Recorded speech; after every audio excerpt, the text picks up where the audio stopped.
Hi guys, and welcome to this home theater video. If you're watching, you probably are thinking about having a home theater installed. You may already have a home theater, or you might be just like me and are addicted to watching other people's home theater videos on YouTube. Whatever the case may be, I wanted to share with you all what I've learned along the process of having and building a home theater. Now, by no means am I an expert on home theaters, but I wanted to share the things that I've learned while doing this project. Alright, so let's get started. So a home theater can be a multi-purpose room. You can use it for watching movies, gaming, music, meditation, reading, and just relaxing. Now, from what I've gathered, there are two main types of home theater. There's a dedicated home theater in which a room of your home is solely dedicated for this purpose. Now, these rooms will have a nice big screen, comfortable seating, surround sound. It encompasses the movie experience. Now, the multi-purpose home theater is typically in a shared space. It has to blend in with a living room, maybe a man cave, or maybe even an exercise room. Location. Where in your home you decide to put the theater is important because it will affect the core elements of a home theater, which include soundproofing, light control, aesthetics, access, speaker placement, and seating. Now, if done correctly, the integration of your home theater can increase the value of your home.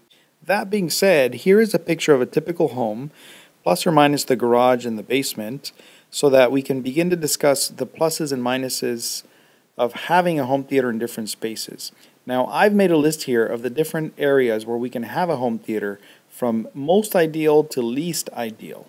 The most ideal here is the detached room. This would require you to have the space and the money to build a detached room away from your home where you can build and have complete control of the space, the size, the insulation, the electrical, everything having to do with the home theater. However, that again requires to have a lot of money to be able to make this happen, and the space. The next most ideal spot is the basement.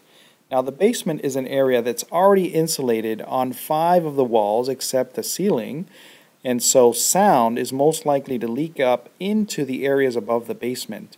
Now, this would require you to soundproof the ceiling of the basement, and that would make the basement an ideal space to be able to watch movies as loud as you want without intruding. Next would be a dedicated room within your home. Now, this could be a bedroom, an attic, any space like this. The main key to consider with a dedicated room would be soundproofing the rooms. Even the most economic of surround systems will produce enough noise that you need to consider the sound leaking into adjacent spaces. The other thing to consider in a dedicated room is the windows. So you will need to be able to control the light, either buying curtains that block the sun or dimming lights so that you can control the lighting from your seating while watching the movie. Next on the list is kind of a group, the shared room and the part of a man cave. These are all shared rooms. Now, the main things to consider with these is how to blend the wiring, the speakers, so that the home theater experience is as best as possible without overtaking the room. This is probably the trickiest of all because you are sharing that space, so sometimes you will just want to watch TV and you don't want that home theater experience all around you. Now, the other thing is this is a very public space so that anybody walking by can see what you're watching, and it's just less private. However, we need to make do with what we have, and if this is a situation that you're in, then make the best of the living shared space. The garage is a very, very tricky place to have a home theater. It would have to be the right garage, the right conditions. Now, if you have a detached garage that you use frequently, this might not be an option for you. But if you have a garage full of junk and full of stuff, you may consider having a yard sale and using the profits of the yard sale to go back into the garage and give it some insulation, give it a new paint job, give it a projector, give it whatever it needs so that you can turn the garage into a theater experience. If done correctly, the garage can also be a multi-purpose type of room. The outdoor theater. Now, this type of theater I've seen done really well at the sides of swimming pools or by a hot tub. However, the use of this theater is very limited because you would only be able to use it at night when it's really dark outside and you're able to get a good picture. Now, the other place that I've seen this done is by the beach. You inflate a screen and you project an image onto that, and you have small speakers. So you're mostly worried about just having an experience, but not necessarily having a quality of sound, a quality of picture. It's just about being outside and having fun. So from the detached room to the outdoors room, I hope that this thought process helps you think about where your theater might be the best, where you're going to get the best experience, if it's in the basement, in the attic, in the garage, in the living room. We're all working under different budgets, different spaces, different restrictions, but there's no reason why you can't maximize the space that you have if this is what you're looking for. In this next segment, I want to talk to you guys about the components that are required to run a home theater. Now, imagine the right side of the screen is the front of the room. So I have a drop-down screen, and then I listed here a television, although I don't have one in my theater room, just so you guys get the idea. Now, in the back of the room on the left, I have a Sony projector, and on the bottom here, you see the V35 Bose home theater speakers. Those are the ones I have. Now, in the center of the room, I grouped these together because these are the components that really produce the media. I have a Blu-ray player, I have an Apple TV, the Wii, the PS3. Underneath these, I have a power regulator that helps regulate the power so that everybody, all the components, get really clean power, and it protects them in case there's some kind of an electrical circuit short. Now, also, at the very end here, important is acoustic treatment. Now, if you guys are really serious about having a really good theater experience, you have to consider the acoustic treatment as another component. It's equally as important. So in this schematic, the red lines represent electric power going to your components. So if you see right next to the power regulator, there's an outlet. So the power regulator connects to the outlet, and everything else connects to the power regulator. This way, the power regulator cleans up the electrical power going to the devices and protects them in case there's some kind of electrical malfunction. In this next schematic, these are the connections between the different components. For example, in the center, you see the blue line. All those components run down and connect to the Bose system. Now, this would be the receiver that most people would have. So those components go to the Bose, and the Bose then directs the signal out to the projector and out to the TV if you have one. So overall, I hope that gives you an idea of all the wires that are required and that you will need to conceal or deal with when you're building a home theater system. Now, I didn't talk about all the wires required for the speakers because they're in that element with the Bose, but those are also wire components that you need to address the wires, hiding the wires, running them through the wall, or concealing them in some way. Additional components, these are things that you can consider buying for your home theater. Blackout blinds or curtains are definitely things that you're going to need in order to control the light environment in the room. A universal remote will definitely make your life easier, so you're not juggling all the different remotes for all the different components while you're trying to watch a movie. Receiver for the PS3, this might be a moot point with the PS4, but in order for your remote to communicate with the PS3, you will need to get this adapter. Now this, the hidden IR repeater, this is important only when you're placing your components in a hidden area in a different room, for example in a cabinet. If you're putting your components in a cabinet, you will need a way for your remote to reach those components.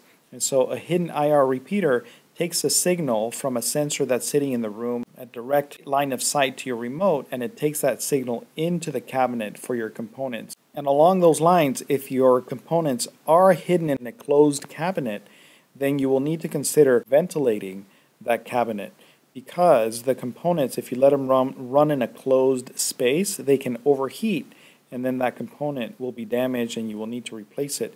So it's much cheaper to think of this ahead of time, that you will need to ventilate the space where your components are located if it is in a closed space like a cabinet.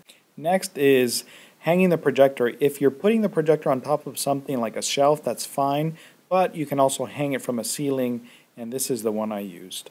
Now also the 3D glasses, a lot of projectors now are doing 3D, and they come with 1 or 2 pairs of glasses. So if you have a large family or are planning to invite a lot of people over for a 3D movie, you will need to consider purchasing additional glasses.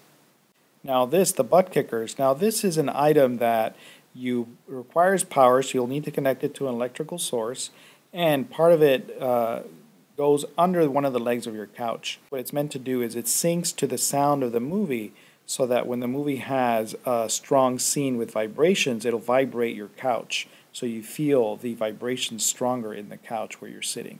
The Darby, this is an item, the Darby DVP 500. Now this is advertised to maximize the image quality of your projector to the screen to make it resemble a 4K. However, I got this item and I returned it because I didn't feel that it did a really good job in maximizing the quality of my image. Now it could be that my projector is so good that I didn't see a big difference, but a lot of people do find that they see a big difference with this Darby. So it'll be an expense if you want to have it to maximize your image quality. The last thing I didn't include in here is bulbs. Now with a projector you will need to consider replacing that bulb because it will eventually die out. The bulbs only have so many hours of life, and after that you will need to replace them. And the bulbs can be quite expensive, a couple $100s. So here you have it, guys. This is a list of all the components, additional components that might make your life easier and sometimes might be required, like the vents, in order to make your home theater experience run smooth. Now before you go out and buy the biggest screen that you can fit on your wall, consider that there are 3 basic sizes of screens. So when a director films a movie, they shoot it in different sizes depending on what their vision, what their view of the story is. So if a director shoots a movie in a ratio of 2.35 to 1, and you have a screen of this aspect ratio, 2.35 to 1, then the movie will fill the entire screen. Here is a shot of a movie Skyfall that was shot in this aspect ratio, filling the entire screen. Now the next common aspect ratio is 16:9, which is very, very popular. A lot of high definition screens, TV screens, have this aspect ratio, and so a lot of movies are shot to fit this type of screen. So if you have the type of screen of 16:9 and you have a movie shot in that aspect ratio, it will fill up the entire screen. Now here's a sample shot of the movie Up that was shot in this aspect ratio, and it's fitting the entire screen. Now the last aspect ratio is 4:3. Now this is still a remnant from when TVs were very square, and so movies were shot to fit that profile, that 4:3. And so this type of screen is still lingering out there, but it's a rare breed. And so here's a shot from an old Mexican movie that fills up this screen. So what does this mean? This means that if you're watching Skyfall in the same aspect ratio screen, it's going to fill it up. But then if you watch it into a 16:9 screen, you will need to shrink Skyfall, the actual movies, to make it fit into the 16:9, and this is how you end up with black bars at the top and bottom. Conversely, if you are watching a 16:9 movie in that same format screen, it'll fit the entire screen. But then if you project it onto a 2.35 to 1 screen ratio, you will have black bars on the sides. This is simply a matter of choice. So there are 3 elements in a home theater that will help you figure out how far back to put your projector and how big of a screen you can buy. So there are 3 numbers you need in order to figure this out.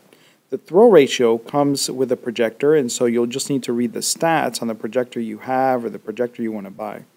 The distance, D, is from the lens of the projector to the screen, and W is the diagonal length of the screen from corner to corner. Now having any 2 of these numbers will help you figure out the other. Once again, the throw ratio is native to the projector. D is the distance from the lens to the screen. W is screen corner to corner. Here is a formula solved in 3 different ways, so depending on what you're looking for, you can use the right formula. Let's give this a try. My projector is a Sony 95ES. There's a throw ratio for my projector.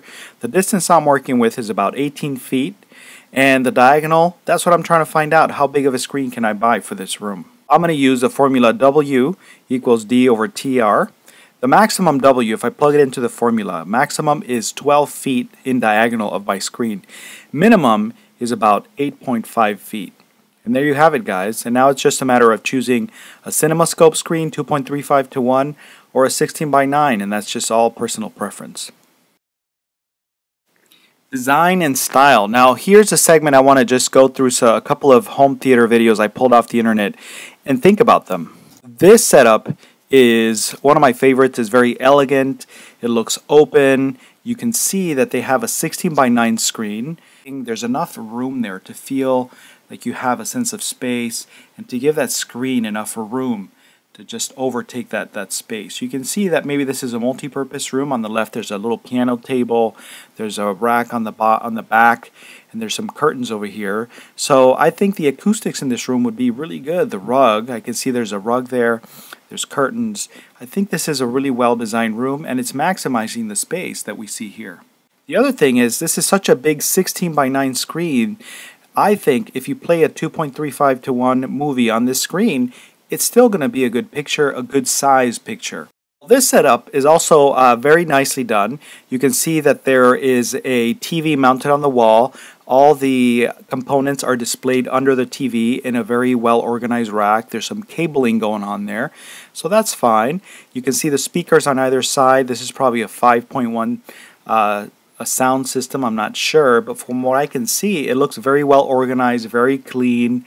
Hardwood floors, I would imagine maybe a little bit of echo, but I don't know what the rest of this room looks like. Overall, very well done, and I think this home theater system doesn't overtake the room, and it seems to fit this space. Now this system looks pretty cool. All the components are the same color, there's good organization, good layout. The TV, however, it's kind of one of those old TVs, kind of big. The speakers, however, I would be a little nervous to sit in front of these speakers. I'm not sure how much control you can have with these ginormous speakers. Maybe the speakers, the sound system here overtakes the image. I think if the television was maybe bigger, balancing out the possible sound that can come out of these speakers. Overall, really well done, very well organized, color matching, components well organized. I don't see much cabling, a little bit behind the speakers, but when the room is dark, you're watching TV, things are good. This setup, you can tell this person is just doing throwdown. They're putting a sheet for a screen, they have a projector on a table, there's some exposed cables there on the computer organized on the left. It's in the bedroom, you can see there's a ceiling fan, some pictures on the wall. So this is just somebody who loves to watch movies, and it doesn't even matter. This picture, I love it. It reminds me what it's really about. It's just about having an experience where you're maximizing your elements, your setup, your budget to really make do with what you have. You know, we've seen setups that people spend thousands and thousands of dollars, and this is a setup for true enjoyment. Just doesn't matter. Just get the picture up there, put up the sheet, and kick back and watch a movie on a bigger screen.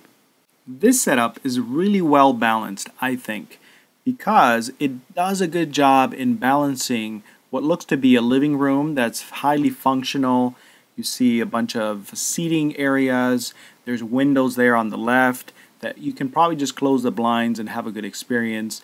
There's a 4:3 aspect ratio screen hanging from the ceiling, and if I think this correctly, you can probably elevate that screen, get it out of the way, and there's probably a TV back there, I would imagine. Now remember, with a TV and a drop-down screen, the issues with that is lighting. It looks like there's a lot of lighting here, and even with the level of light that we have coming into this room right now, you see an okay picture on the screen. I would imagine in this setup, during the day they probably use the television that might be behind the screen because of light. The TV is going to give you a good image. And at night, when everything gets dark, you probably turn on the projector, drop the screen, and have a theater experience right there in your living room. So overall, really well done. The speakers look to be very well placed, good size. You're probably going to get good sound from these speakers, matching the size of the image that you have. This setup is very clean, very elegant. I love the color balance. I like how they put the components underneath the TV in a closed space. Now I'm not sure if that's glass or if that's mesh that we can see through. If it were glass, we probably need to ventilate. Maybe there's no back to that lower cabinet, so that helps ventilate the components. The colors, I like how the black is all matching the TV, the couch, the speakers, the walls. Now, I agree here that the TV does well because of the lighting. You can see there's those huge doors right there letting in a lot of light. So I can imagine at night, maybe a projector can come down from the ceiling, but during the day, this is definitely the way to go with a television. Now the speakers, if I was sitting in that couch, I almost feel like I'm under a microscope with all those different speakers. I would be a little nervous how much sound is concentrated in this space. But it looks like they're thinking about the quality of sound with the panels behind the TV. So overall, very clean setup. They're maximizing what they have. This person might be listening to a lot of audio in this, enjoying music. You can see there's some drums, a guitar back there. So there's definitely a purpose for this room, and it looks like they're maximizing their space. In this segment, I want to focus a little bit on the extra things you might want to purchase for your theater, just to give you that extra luxury sensation, that things that you will over time probably buy because you get caught up in the movie environment, the theme of what you're trying to build. For example, a very comfortable couch. There could be couches that are meant to recline. Some of them have cup holders, some of them vibrate, they recline. The sky is the limit. However, you just want to be comfortable. Make sure when the lights are off, nobody's going to see what you're sitting on. You're going to be focused on the experience going on in front of you. So seating is another issue that you're going to run into, an expense perhaps, depending on what your setup looks like. The other thing is a beverage center. Beverage centers are going to help to keep drinks in the area where you have your theater. Now, if this is an area where there are no other refrigerators close by, this might be something you want to invest in, to have a cold beverage handy while you're watching the movie. Now, popcorn, a lot of people choose to buy a popcorn maker, or like me, I choose to buy popcorn already made in a bag ready to eat. You may want that smell of fresh popcorn. Now, if you have enough space where you can have the popcorn machine located, that might be good. Maybe an adjacent room that you're using as your lobby before you enter the theater might be a good place to put the popcorn, because think about the smell is going to overtake that space. So that's an option. Another thing you might consider having in your theater. The next thing is some kind of blanket. Here's a lady with a Snuggie. So this is just things, extra things that are going to come up where you're snuggling, you're watching a movie, and you just want to cover up and feel cozy. Other stuff you may consider is decorating your theater. A lot of people use movie posters, and I know on Craigslist here where I live, you can find a lot of movie posters that are framed, that are not framed, different sizes, or you can order them online, I'm sure. But it's going to be another thing you need to consider if you want to go above and beyond and make your home theater have a little more of a theater feel. I personally don't have any posters in my theater, but it fits with what I'm trying to do. And so I choose to pass on the movie posters, but it fits what I have. The next thing you want to consider, if your room is in a basement, in a detached room, in a garage, you will need to consider the issue of temperature climate control. In the theater, depending on where you have it, if you do have temperature control, that's great. If you don't, you may run into issues of watching a movie in the summer where it gets hot, the heat is contained in the room, and you don't want to run fans because it's going to make it loud. Unless it's a quiet ceiling fan, that might work. So temperature control is another thing you may need to consider depending on your setup. There are two more topics I want to cover in this video. One of them is media content.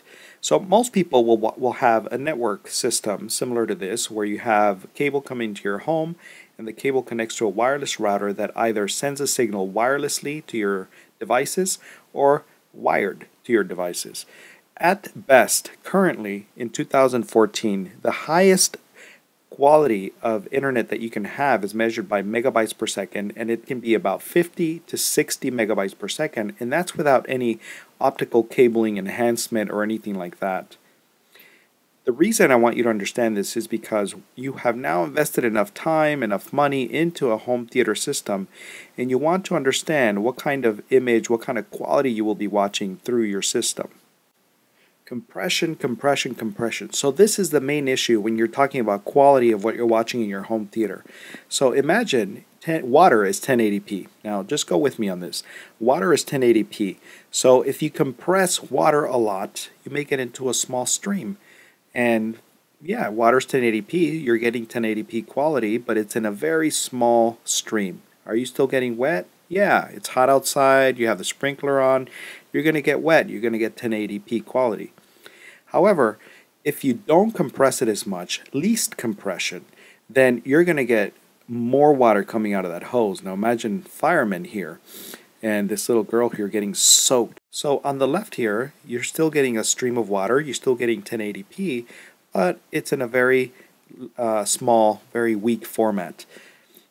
On the right, you have the least compressed, which will be a very, very strong signal filled with a lot of high definition, high color, high sound. You just get more out of it. You get the point. So let's go through these one by one. So Blu-ray is the least compressed of all media. So when you put in that Blu-ray DVD, the Blu-ray disc into your Blu-ray player, you're going to get a signal coming at you at 50 megabytes per second. And this is currently the most signal you can get, the least compressed, the fireman hose quality of content. So that means you're going to get a lot of color, a lot of sound coming at you in a very strong signal at 50 megabytes per second. Now comparing that to streaming, whether you're watching it through Apple TV or any other device, at best the highest quality currently of streaming is about 5 megabytes per second. So you can tell now the difference that when you're watching a Blu-ray, it's 10 times less compressed than streaming. However, sometimes I'm watching streaming through Netflix, through Apple TV, and I have a hard time telling the difference. So even though it's 10 times more compressed through streaming, you're still going to get a good quality. And think about the convenience. When you're streaming, you don't have to get up, change that Blu-ray disc, etc. Now next, and this might be a dying breed as well, it's the HD DVD, high definition DVD, not just the regular DVDs. So the high definition DVDs are coming at you at 36 megabytes per second, just so you know the difference there. And HD TV broadcasting, that's coming at you at about 19.3 megabytes per second.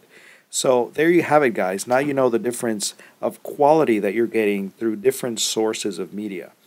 And I choose to watch streaming more than anything because it's convenient and the quality through streaming is very good. However, if I really like a movie and I want to purchase it, I will purchase that movie on Blu-ray if I want to watch it over in a different time, because I know that that's going to give me the highest quality to enjoy that movie at its fullest. The last topic I want to talk about is acoustic treatment to your room. Now, before we go into how to place the panels, let's talk about the different types of panels. There is absorption panels, and these types of panels can look different. However, the main function is to absorb sound and not release it. The next panel is diffusion panels, and there are two types of diffusion panels. There's 3D diffusion panels in which sound hits the panel and it bounces off in many directions. And then there's 2D dispersion panels in which sound hits the panel and it goes off in two directions. Also, there are corner bass traps, and these will sit in the corners of your room to trap that bass that can linger in that space. One of my other most favorite items that I purchased for my home theater that made the biggest difference in sound is the gig and recording amp and monitor modulation attenuator. They call it the grandma at RLX for short. And so what happens is you sit your bass on top of this and it will clean up the bass. Now a lot of people say that, clean up the bass. I never understood what that meant until I bought it and I put my bass, my subwoofer on this. And I realized when watching Jurassic Park, for example, when I didn't have this, the bass would rattle my cabinets. After I put my subwoofer on this, it will rattle me and not the cabinets. So it really helps concentrate the bass coming out of your subwoofer into the room instead of into the walls of your room. I really don't know how this works, but I found this to be the best item that I purchased when trying to enhance my quality of sound. So the acoustics recipe that I have here comes from the Home Theater Geeks on YouTube. And so think of it this way, 100% of the surface area of your room, including the ceiling, the floor, and the four walls, 20% of it has to be covered in absorption panels, and 25% has to be diffusion surface. Now the 2D and the 3D we'll get into more detail. However, in total, your entire surface area, you don't want to have more than 50% of the room with paneling. So you want to have 45% the way we talked about, 20% absorption and 25% diffusion. And the way to lay these out in the room is going to be to layer them out, stagger them. Put one absorption, one diffusion, one absorption, one diffusion throughout your entire room. And in the front, you want to put the 2D diffusion panels, and in the back, you want to put the 3D diffusion panels. So this recipe is going to be key if you want to have that ultimate sound experience. Now you will probably have good sound experience regardless of the acoustics recipe, but if you're noticing that your room has a little bit of an echo or has a rebound noise, you may need to consider applying this recipe to your room. So there you have it, guys. This is a rundown of what I consider to be the issues you need to consider when you're making and when you're enhancing a home theater, from the components, the location, the wiring, the connections, the different luxuries that you might want to have in your home theater, ways to think about designing, decorating your theater. These are all things I wish I would have known ahead of time before I got into this project. My finished theater, the tour, is up next, so make sure to watch my next video where I focus mostly on giving you a tour of my home theater.